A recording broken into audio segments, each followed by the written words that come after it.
en indios, en asiáticos, en Oriente Medio, en caucásicos, obviamente, y de tal forma que les decía hace un momento que no tiene diferencias étnicas. La distribución por sexo se ha reportado más bien un mayor predominio femenino, pero en realidad se ven hombres y mujeres casi por igual. Y la edad de aparición va desde un año de edad hasta la adolescencia media, los 14 años. Y el diagnóstico, tristemente, en la mayoría de los lugares, salvo algunos países altamente desarrollados, se retrasa a veces hasta los 6 a 9 años de edad, cuando empieza a los 3 o 4 años. Nosotros hace años nos dimos a la tarea de investigar algo de esto, de esta patología en México, a través de un trabajo de 114 niños diagnosticados con esta patología, de los cuales la mitad eran hombres y la otra mitad mujeres, y la edad promedio del diagnóstico, como les decía hace un momento, fue a los 9,3 años, lo cual es muy, muy tardío comparado con poblaciones como Inglaterra o Estados Unidos, donde son entre los 3 y 4 años de edad cuando se diagnostica.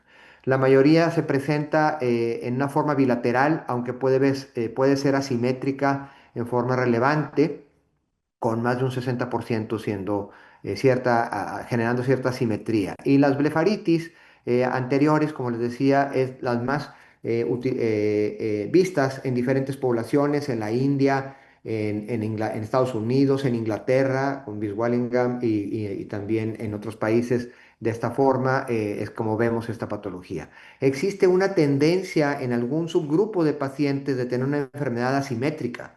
Vean este ejemplo de esta niña de 8 años con una enfermedad muy, muy asimétrica. El ojo izquierdo prácticamente no tiene casi nada. Si lo vemos con detenimiento, sí encontraremos algunas pequeñas telangiectasias que cruzan la línea de Marx. Y por otro lado, también algo de disfunción de glándula de meiomio, pero casi no tienen patología y solamente está en un ojo. Y eso a veces hace confundir, por ejemplo, en patologías como herpes. La patogénesis es extremadamente compleja y muy oscura. ¿Qué quiero decir con esto? Que no tenemos mucho conocimiento. Desde los primeros que se ocuparon de preocuparse de la patogénesis de esta enfermedad fueron Gilbert Smolin y Okumoto en Japón, en California y en Japón, allá por los finales de los 70. Y dentro de lo que hoy en día reconocemos es que existe un componente de inmunidad mixto, humoral y celular muy importante, que bacterias que habitan y colonizan el borde del párpado, como Cutibacterium agnes y Staphylococcus aureus, y coagulasas negativas y micrococos, sus exotoxinas participan en la toxicidad que se ve en la superficie ocular. Y por otro lado, una parte muy importante es lo que hizo la doctora Linda Ficker en Moorfield a principios de los 90, en donde ella estudiaba la antigenicidad de la pared celular de estafilococos sobre todo, y más recientemente la doctora Tomo Suzuki en Kioto lo ha hecho con Cutibacterium agnes, encontrando paralelismos en cómo el sistema inmune responde a la antigenicidad de esta pared celular con una respuesta de hipersensibilidad tardía tipo 4. Y finalmente, pues obviamente tiene que haber, como en cualquier patología de esta índole, una susceptibilidad inmunogenética de un grupo de niños. Afortunadamente no todos van a presentar esta patología, pero es así de compleja. Dentro de la antigenicidad, obviamente por el peso molecular de la proteína A del Staphylococcus aureus, que es una proteína bastante pesada, 42.000 Daltons, evidentemente tiene una capacidad inmunogénica muy alta. Y por otro lado, también la membrana celular de los ácidos teicoicos, en este caso para Aureus erythritol y para los coagulantes negativos glicerol, por ejemplo, son también zonas antigénicas de respuesta inmune en esta patología. Las toxinas, pues hay algunas que son citotóxicas, otras son lipasas, otras son líticas, y entonces encontramos un espectro amplio de exotoxinas que estas bacterias que colonizan el margen anterior del párpado vierten en la superficie ocular y también son partícipes directas de la inmunidad que vemos en ellos. Hay una susceptibilidad inmunogenética que les decía en el huésped que ha sido estudiada desde muchos años atrás, con diferentes rasgos de inmunidad innata y adaptativa bastante compleja, pero sobre todo con formas restrictivas a través de linfocitos T cooperadores a través de su receptor celular y de la membrana celular, y el CD3, que presentan las partes más antigénicas de estas bacterias al sistema inmune y generan estas reacciones de DTH o de hipersensibilidad retardada por células. Por otro lado, más recientemente, en este ensayo, por ejemplo, de Nature en microbiología, del 23 apenas, hace 2 años, se muestra en esta revisión el espectro que tiene el Staphylococcus aureus para evadir al sistema inmune. El Staphylococcus aureus es una bacteria comensal del borde palpebral. Desde estudios muy tempranos, en los 60 y 70 se advirtió que 90% de los seres humanos tenemos colonizado el borde palpebral anterior con Staphylococcus aureus. Sin embargo, la manera como se comporta esta bacteria y cómo evade al sistema inmune es muy peculiar y es bastante compleja, es bastante inteligente para sustraerse de la respuesta inmunológica, sobre todo fagocítica, y permanecer en colonias extensas en el borde del párpado, que son las que en el paciente susceptible finalmente generan el problema. Entonces, esta inmunidad, tanto humoral como celular, está generada por hipersensibilidades, sobre todo de tipo citotóxicas, sobre diferentes componentes de estas bacterias, a través, como les decía hace un momento, de una presentación antigénica por células presentadoras antigénicas de la conjuntiva y del epitelio de la córnea, hacia linfocitos. Es restrictiva del linfocito CD4, obviamente TH1, para generar esta respuesta retardada con muchas células efectoras como macrófagos, etcétera.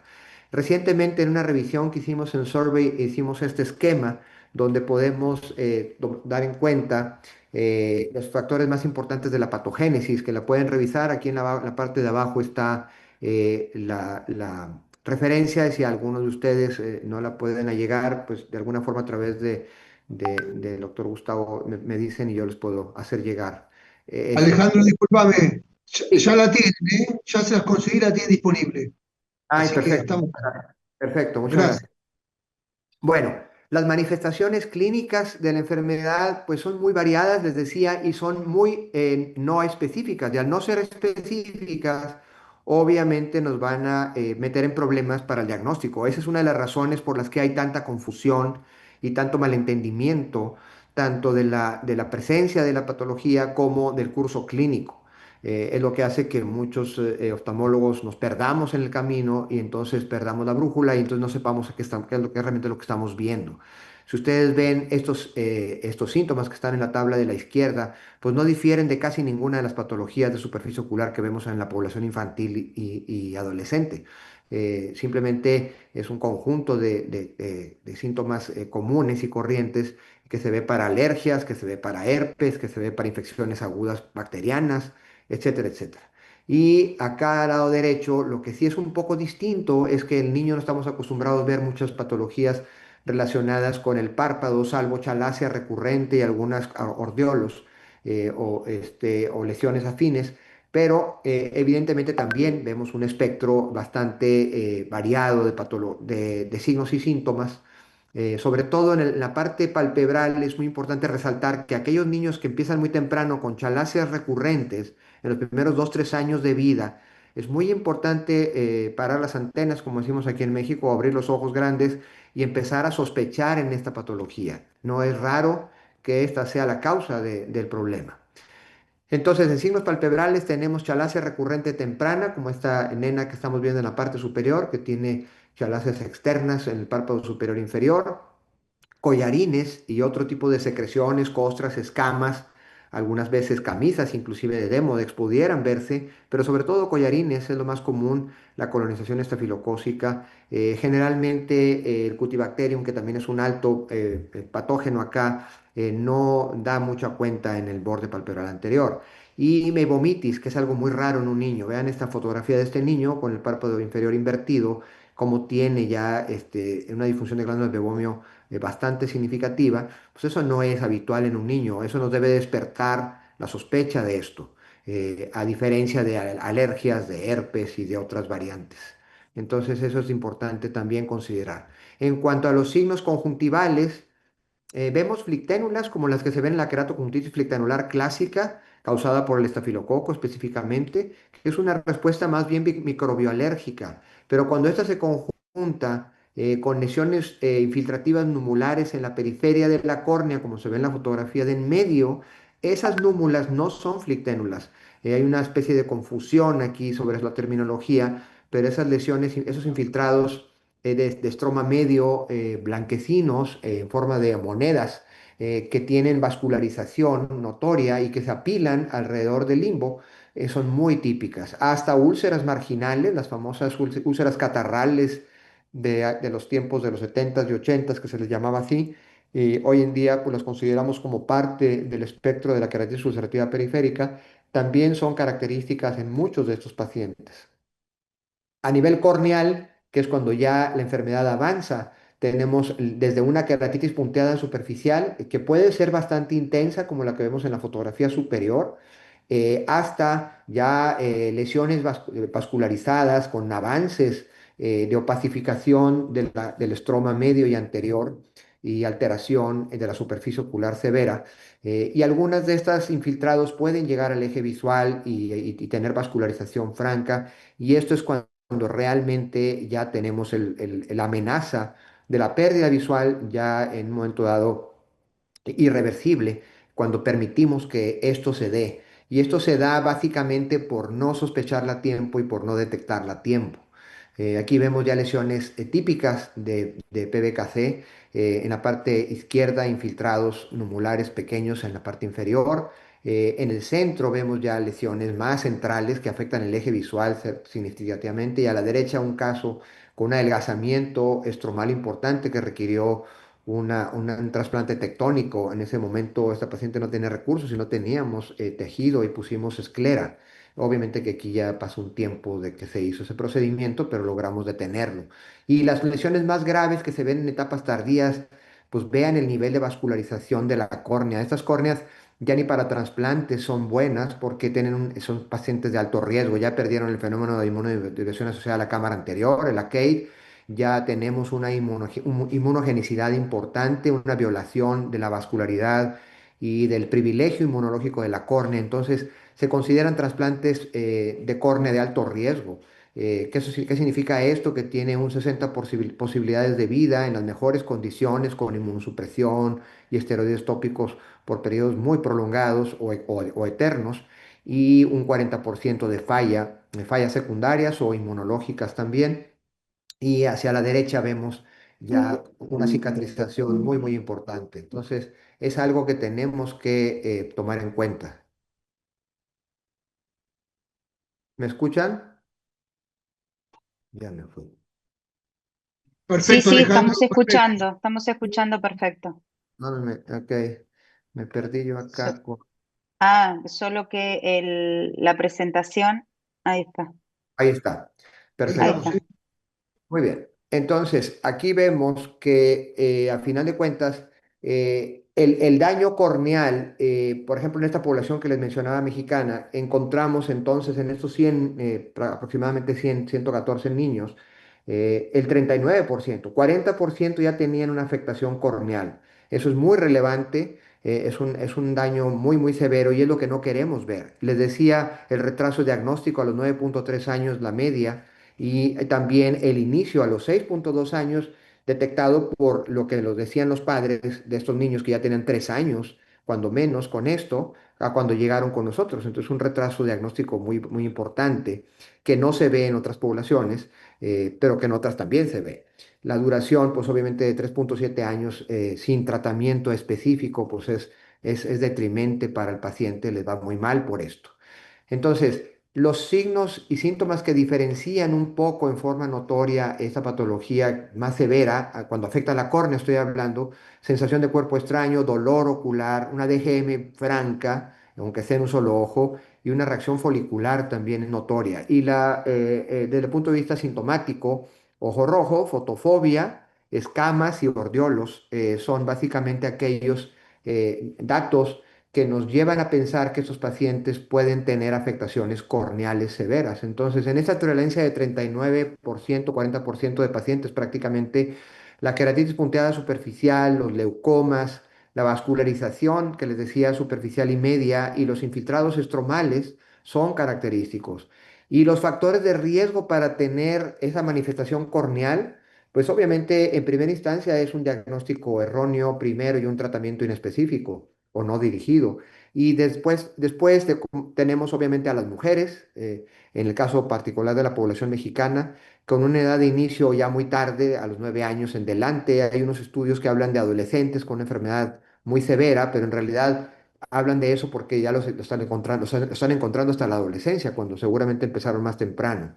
La enfermedad asimétrica, nosotros fuimos los primeros en publicar que esto era muy importante para la patogénesis muy viciosa de la córnea y el daño a la córnea, y la fotofobia y los ordeolos, como dan cuenta aquí las tablas, en esta serie que publicamos hace algunos años. Y el pronóstico visual, pues aquí podemos ver que cuando no hay afectación visual, las capacidades visuales en escala logarítmica son bastante aceptables, pero cuando hay afectación visual, sí tenemos un porcentaje alto de pacientes con una pérdida visual sustancial, pues no deseable, ¿verdad? Entonces, el impacto visual en esos chiquitines puede ser muy significativo, hasta de 20, 150 cuentadedos a 7 pies de distancia, lo cual habla de un daño ya muy severo y que desafortunadamente es irreversible.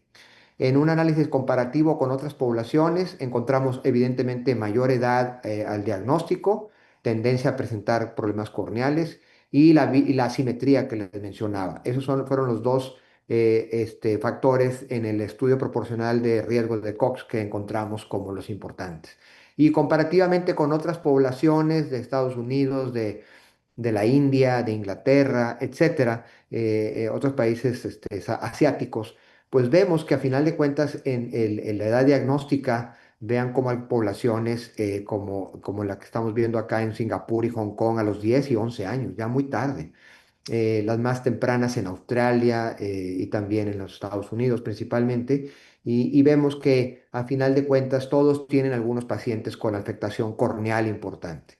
Esta afectación corneal también genera trastornos de aberraciones ópticas de alto orden, más allá de las ametropías. Tenemos pacientes que tienen aberraciones ópticas de alto orden, y estas también tenemos que considerar. Hicimos un ensayo nosotros con una población contra controles para medir las aberraciones de alto orden, y fueron significativamente mayores que controles sanos pasados por un aberrómetro de escleroscopía dinámica, que es el OPDiscan. Y también encontramos evidentemente que estos niños también padecen de mucho problema de deslumbramiento y destellamiento de luz y ambliopía también, desafortunadamente. En el análisis de los polinomios de Cernique, pues se alcanza a ver las aberraciones estas de alto orden, totales, corneales e internas, mucho más significativas contra controles en pacientes con PBKC. Y dentro de las aberraciones más comunes fueron la vertical, la oblicua y el astigmatismo, obviamente secundario, que pues es de lo que más veremos en estas poblaciones. Entonces, ¿qué encontramos? Que los pacientes que tenían más alto orden, aberraciones de alto orden, son los que tenían mayor afectación de la córnea, leucomas, panus, vascularización franca y las famosas númulas subepiteliales que les mostraba anteriormente. Bueno, nosotros llegamos a generar tanto impacto con este consenso que llegó a la Academia Americana de Oftalmología, y esto ha sido una revolución de tratar de dar la significancia clínica que tiene esta patología. ¿Por qué? Pues porque estamos hablando de niños que, si se detectan correctamente y a tiempo y se tratan de la manera correcta, no tienen por qué llegar a perder visión más allá de una o dos líneas en general, y hasta esas mismas no serían deseables si lo hacemos correctamente. Entonces esto nos llevó a llevar este consenso, y nuestra sorpresa fue que en el consenso invitamos a gente de Japón, de Inglaterra, de Francia, de Turquía, de Estados Unidos, de Canadá, y pensábamos que a lo mejor nos iban a no hacer caso diciendo que nomás nosotros tenemos ese tipo de problemas. Resulta que en todo el mundo hay toda esta confusión y este mal diagnóstico de la enfermedad, increíblemente. Entonces conjuntamos a una serie de expertos que tienen publicaciones sobre el tema desde hace muchos años, con muy alto impacto y con mucha seriedad, y en base a esto hicimos un consenso internacional con toda la metodología de Delphi, una forma de Delphi modificada, se revisó la literatura y llegamos a estos criterios diagnósticos. En estos criterios diagnósticos, si ustedes los ven como tal, pues no hay nada nuevo bajo el sol. O sea, realmente son signos y síntomas comunes a muchas enfermedades de la superficie ocular, pero hay pequeños rasgos que son las que nos llevan a pensar en esta patología. Les decía, en síntomas, la chalacia recurrente, y a veces hay que preguntarle a la mamá, porque la mamá luego no te dice, y después recuerda, ah, bueno, cuando era muy chiquita mi hija, sí presentaba, doctor, un montón de perrillas, le decimos aquí en México, de chalacias. Muchas, tuvo muchos problemas y el pediatra pues ahí les funcionaba y les daba antibióticos tomados y bueno, ese es uno de los hallazgos más importantes que nos debe hacer sospechar ya de esta patología en un momento dado. La presencia de disfunción de glándulas de meiomio, la presencia de una blefaritis muy viciosa, básicamente es como inicia el problema y también debe ser considerado en forma muy importante para el diagnóstico. Y desde el punto de vista de la conjuntiva, pues básicamente las flicténulas como tal son el efecto distintivo de esta patología y en la córnea, pues todas las lesiones que acabamos de mostrar, todas estas cicatrizaciones de la córnea. Y obviamente que existe la rosácea infantil. Sin embargo, la rosácea infantil ha sido un poco olvidada tanto por dermatólogos como oftalmólogos. Estos son chiquitines que les puedo decir, el que está en medio tiene una rosácea franca y el que está a la derecha tiene signos de rosácea y tiene un cuadro muy similar a PBKC. Entonces, ¿cuáles son PBKC y cuáles son rosácea infantil? Hay muchos autores que aún hoy en día, a pesar del consenso, siguen llamando rosácea infantil a estos niños, pero yo les puedo decir que más de un 70% de los que conjuntamos, no solo nosotros, sino toda la gente del consenso, no tienen lesiones cutáneas. Entonces, y no las presentan después en la vida ni las han presentado hasta después, porque obviamente que un 10% de los pacientes de rosácea la primera manifestación es ocular. Entonces ustedes me pueden refutar que ese 10% pueden ser esos niños. Bueno, ya les dimos seguimiento suficiente y les tengo noticias, no han presentado lesiones cutáneas. Entonces, es complicado, pero tenemos que lidiar con el diagnóstico diferencial de rosácea sobre todo. Y bueno, ya vimos estos criterios de diagnóstico, en este caso lo que vamos a ver en el párpado, chalacias anteriores o externas o internas, disfunción de glándulo de meiomio, vean el párpado de la izquierda, imposible ver un niño de 7 6 años ya con un párpado así. Eso les debe llamar la atención inmediatamente hacia esta patología en forma muy, muy importante. Igual cuando tenemos un paciente que tiene todo tipo de expresiones de lesiones, como esos que tienen ya lesiones flictenulares, reacciones mixtas folículo-papilares y también las númulas en la córnea periférica, debe de orientarnos. Y bueno, ya a nivel corneal, esto es lo que más nos da el diagnóstico definitivo. Desafortunadamente, ya el diagnóstico definitivo implica ya una afectación de la córnea y un riesgo de morbilidad visual importante. Y eso es lo que queremos evitar, llegar a estas instancias, tratando de detectarlos en la forma sospechosa de los criterios diagnósticos clínicos que nosotros mostramos. Entonces, en conclusión, esta enfermedad, la blefaroqueratoconjuntivitis pediátrica, es causa de pérdida visual significativa y de ambliopía. De hecho, hay un reciente estudio que hicieron en Chicago, un grupo de oftalmólogas pediatras que a mí me gustó muchísimo y de hecho las contacté para que colaboraran también con nosotros en el grupo de estudio. El doctor Gustavo, la doctora Valvecchia y algunos otros están ya empezando a colaborar en los próximos años. Estaremos trabajando más intensamente sobre esto y evidentemente ellos también encuentran en Chicago afectación corneal significativa. Y los factores de riesgo de esta afectación corneal tenemos que tenerlos muy en cuenta. Decíamos mujer, edad avanzada, que significa que un diagnóstico retrasado. La enfermedad asimétrica, cuando es terriblemente asimétrica, hay inclusive oftalmólogos que dicen, no, es que la enfermedad nomás la tiene, doctor, en el ojo derecho. Le digo, no, observa con detenimiento el ojo izquierdo, observa el párpado y verás que en el párpado vas a ver hallazgos. Trata de exprimir el párpado y verás que muchas glándulas de meiomia no expresan, otras expresan la calidad del meibum turbio o pastoso directamente y vas a ver una que otra microtelangiectasia ya pasando el borde cuadrado. Diagnóstico tardío, evidentemente, o mal diagnóstico, terapia inespecífica o inadecuada y el curso clínico prolongado. Entonces vean cómo la mayor parte de los factores de riesgo son provocados por nosotros mismos, por lo menos estos últimos tres de la derecha, Y esto pues es lo que debería de ser vergonzoso y nosotros deberíamos de ser más atentos a detectarlo antes. Bueno, ¿qué estamos haciendo con esta cruzada en contra de esta enfermedad? Bueno, pues difundirla como estamos haciendo en este momento y ustedes, el doctor Galperini y su todo el equipo de estos cursos que son muy valiosos, nos permiten hacer esta difusión y esta divulgación de este conocimiento.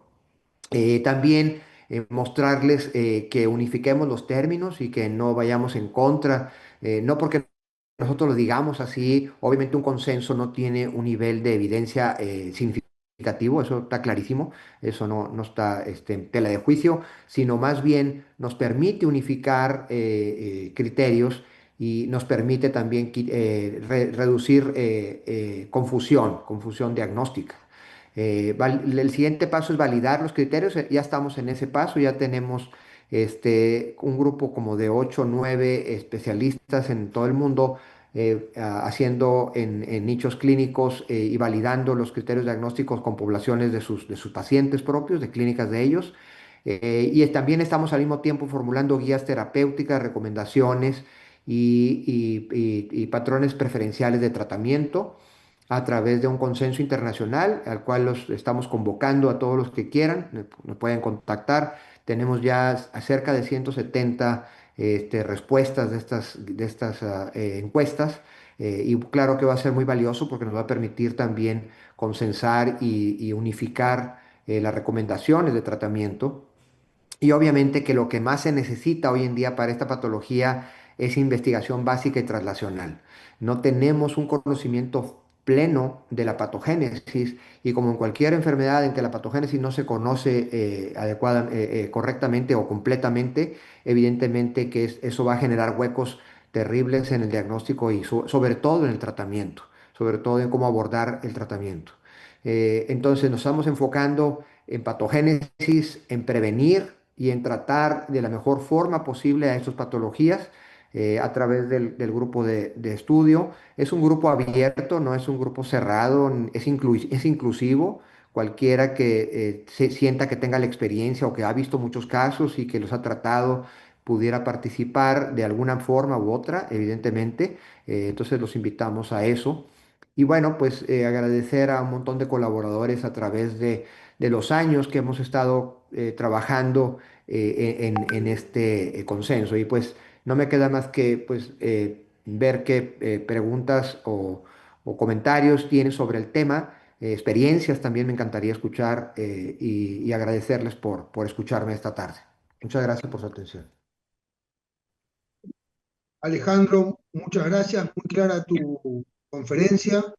Si, lo que sí te pediría antes de las preguntas, si en 2 minutos nos puede dar los lineamientos principales y generales del manejo de estos chicos. ¿Cómo enfocás y cómo comenzás el tratamiento de ellos en líneas generales? Sí, mira, sí, es muy importante esa parte. Una vez que uno identifica que tiene este paciente, lo primero que hay que hacer es trabajar en el párpado de estos niños. El párpado tiene que estar lo más limpio posible. Nosotros hemos encontrado, aunque no tenemos una prueba fidedigna desde el punto de vista de una publicación controlada, aleatorizada y bien llevada desde el punto de vista de comparación entre utilizar simplemente shampoo de bebé al bañarse y tallarse con las yemas con los bordes de los dedos, índices, etcétera, contra toallitas específicamente. A mí lo que me gusta mucho de las toallitas es que arrastran mucho toda la secreción que se acumula en el borde palpebral y eso alivia mucho la sintomatología del paciente. Muchos de estos niños les arden los ojos, les tienen mucha fotofobia, pero no todo es por córnea, también es por toda esta secreción que van cargando en el borde palpebral, que también facilita la colonización de más bacterias. Entonces, la limpieza palpebral es muy importante, sobre todo con toallitas. Después, el uso de macrólidos cuando vemos que es una colonización muy severa. El uso de macrólidos como eritromicina, por ejemplo, y acitromicina, que son las dos más socorridas. Recuerden que los macrólidos son antibióticos bacteriostáticos y salvo concentraciones muy elevadas pueden ser bactericidas, pero tienen la gran virtud de internalizarse en macrófagos, en células epiteliales, y eso les permite permanecer mucho tiempo actuando. Y no se diga el efecto antiinflamatorio, no los utilizamos solamente para reducir las colonias bacterianas, sino para desinflamar. Tienen probadas capacidades de tener citoquinas proinflamatorias, de quimiotaxis de agentes efectores, de células efectoras, etcétera. Entonces es importante. Después, omega 3, aunque se ha hecho una promulgación muy en contra del omega 3 en lo general, sobre todo por el estudio DREAMS, pero eso es para ojo seco en general, y el estudio DREAMS no consideró específicamente las blefaritis. En las blefaritis, específicamente crónicas, el omega 3 tiene un papel muy importante, fluidificando, clarificando el meibum y también desinflamando. También funciona como un antiinflamatorio potente, administrado correctamente. Ese es el inicio del tratamiento. Y obviamente que si tiene lesiones ya corneales activas, etcétera, cursos cortos de esteroides de superficie, como el loteprenol etabonato o fosfato de fluorometolona, son bastante socorridas para contener esas lesiones infiltrativas. Doctor, en algunos otros casos, en estos chicos, cuando usted comienza con el loteprednol, ¿puede también asociarlo a algún inmunomodulador, como por ejemplo una ciclosporina? Absolutamente, esa es muy buena idea. Claro. Se puede intentar utilizar inhibidores de calcineurinas. Ujú. Ciclosporina y tacrolimus son los más socorridos. La verdad, uno de los inconvenientes que tiene tacrolimus es que no tenemos muchas formulaciones para humanos. Eh, Exacto. Al Ujú. 0,03% es muy, muy eficaz. Recuerden Muy que eficaz. Tacrolimus, el FK506, tiene una potencia de 100 veces más que la ciclosporina. Muchos oftalmólogos no saben esto, y tienen que Ujú. saber. Entonces, lo usamos mucho en primaverales, en alergias, etcétera. Aquí también tienen cabida. Y la ciclosporina, pues obviamente tenemos más la seguridad de que está aprobado, de que de alguna forma tenemos ya las formulaciones oftálmicas. Tiene el inconveniente de la tolerancia. ¿Verdad? Sí arde un poquito más de lo habitual y el niño pues va a tener que habituarse poco a poco a ese ardor. Sí, por lo general son los primeros 15, 20 días o el primer mes, como quien dice, el ardor. Pero ya el ardor de por sí ya lo tiene, creo que por su mismo cuadro clínico. Entonces, creo que se habitúa fácilmente. Lo bueno que tiene es que tiene muy buena repercusión tanto a nivel oftalmológico y no tiene pasaje a sangre, entonces de manera tal que no se dosifica de manera sistémica. Es muy buen recurso. Por eso le preguntaba si usted lo usaba como Sí, para ir suspendiendo paulatinamente el loteprednol, comenzar en conjunto y después ir paulatinamente, para, digamos, disminuir la actividad de esa vascularización. ¿Es verdad? ¿Usted lo usa así también? sí, es correcto, es correcto. La doctora Ujú. Van Noor en Annegret, en Ajá. Moorfields, tiene varios ensayos Ujú. aleatorizados, RCTs, que prueban que precisamente lo que usted está diciendo, doctora Aubin, que el uso de ciclosporina tópica tiene una cabida importante en estos pacientes, definitivamente. Claro. Bien. ¿Y usted considera también darle algún tratamiento sistémico al niño en conjunto con el pediatra? Muy buena pregunta. He escuchado de grupos que hacen esto. A mí no Ajá. me toca hacerlo, a pesar de que, a pesar de que yo me entrené con Steve Foster, que básicamente fue el pionero en el uso Sí, de claro. mundo. Le sigo teniendo mucho respeto, lo utilizo todos los días porque veo muchos casos que lo requieren. He visto Ujú. grupos de Alemania que me preguntan mucho sobre esto. Creo que en Alemania hay una corriente importante de manejo con inmunosupresores, antimetabolitos Ujú. específicamente, para niños cuando ya tienen una enfermedad muy avanzada.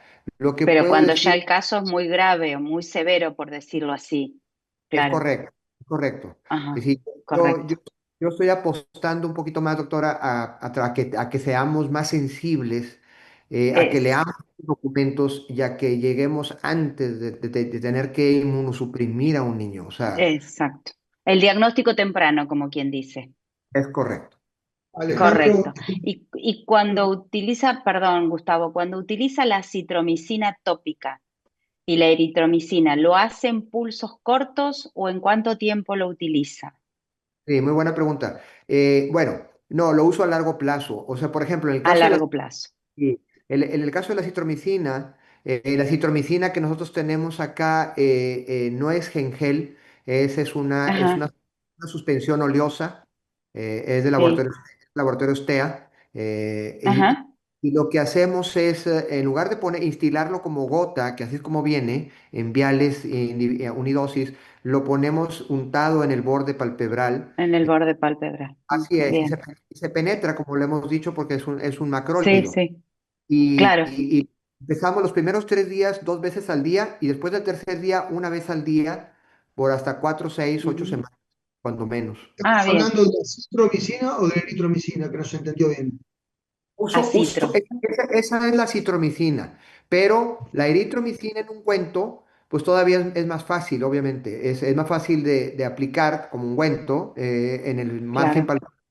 y también la utilizo por periodos más allá de las 6, 8 semanas. Cantidades Ujú, pequeñas. Les digo que le pongan poquito al niño o a la niña, o que se lo pongan ellos mismos, que aprendan a ponerse una cantidad pequeña, no se requiere grandes cantidades.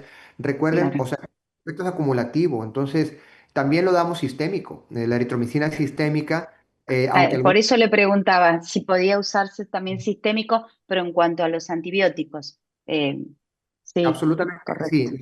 Lo damos Ajá, sistémico, la eritro principalmente, porque la eritro ajá. sí se puede tener diariamente, un día sí, un día no, en dosis muy bajitas Ujú, al final.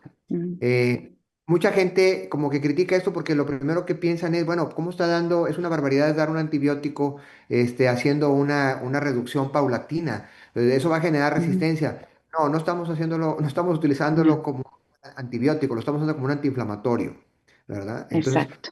recuerden que Está, los macrólidos son antiinflamatorios. De hecho el compuesto FK 506, el tacrolimus y la ciclosporina son macrólidos. Son macrólidos. Exacto, exacto. de Sí, hecho, fantástico. Sí, para resumir entonces, la citromicina y la eritromicina, utilizada como drogas antiinflamatorias, se puede usar por largo plazo en los niños. Ujú. Sobre el absolutamente. borde palpebral. Ujú. Y con respecto al omega 3, Alejandro, ¿la misma dosis los adultos? Yo estoy usando, sí, no tenemos realmente ninguna evidencia, desafortunadamente, en cuanto a dosificación. Es muy buena pregunta esa, Gustavo, porque igual, estamos todavía en pañales en eso, tenemos mucho desconocimiento de cuál sería la mejor alternativa desde el punto de vista de evidencias reales. Pero sí, yo utilizo la dosis del adulto, no, utilizo 1000 miligramos de una combinación de DHA EPA. Más recientemente estoy utilizando un poco más aquellas que tengan mayor proporción de DHA. Pero la verdad es que los dos he encontrado respuesta. Y hay gente que cree que no cree, dice que no lo cree, pero yo tengo muchos pacientes que tienen ya 6, 8, 10 meses en tratamiento y de repente lo dejan de usar y el niño le empieza a volver otra vez todo el cuadro. Y la mamá viene y te lo Ujú. dice. Antes suspendí el omega, doctor, parecía que yo dije, ya no le voy a dar, ya no tiene caso. Y empezó otra vez. Entonces, sí tiene un Sí, efecto. sí, Bueno, sí. Es Alejandro, beneficioso. muchísimas gracias, brillante tu conferencia.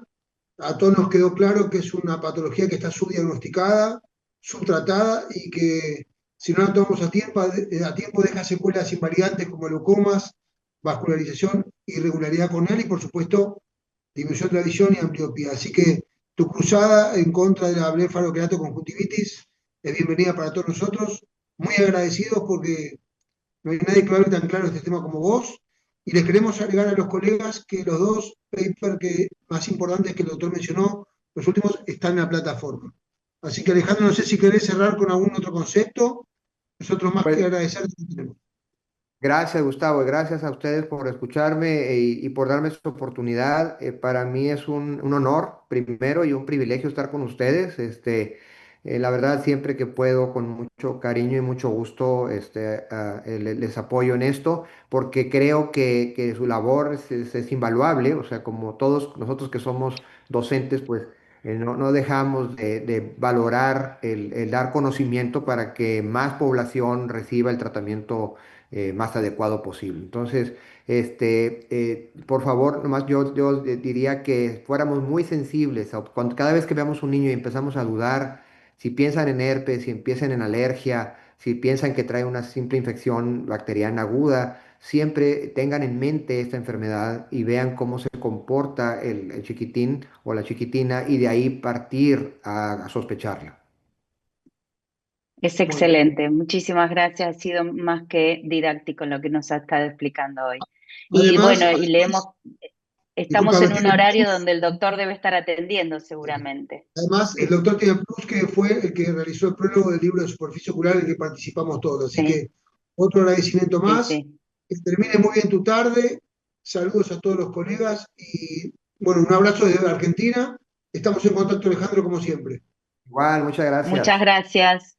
Gracias, Buenas gracias. Un buenas noches. placer. Buenas noches para todos. Buenas noches a todos, ¿eh? Nos vemos el próximo lunes.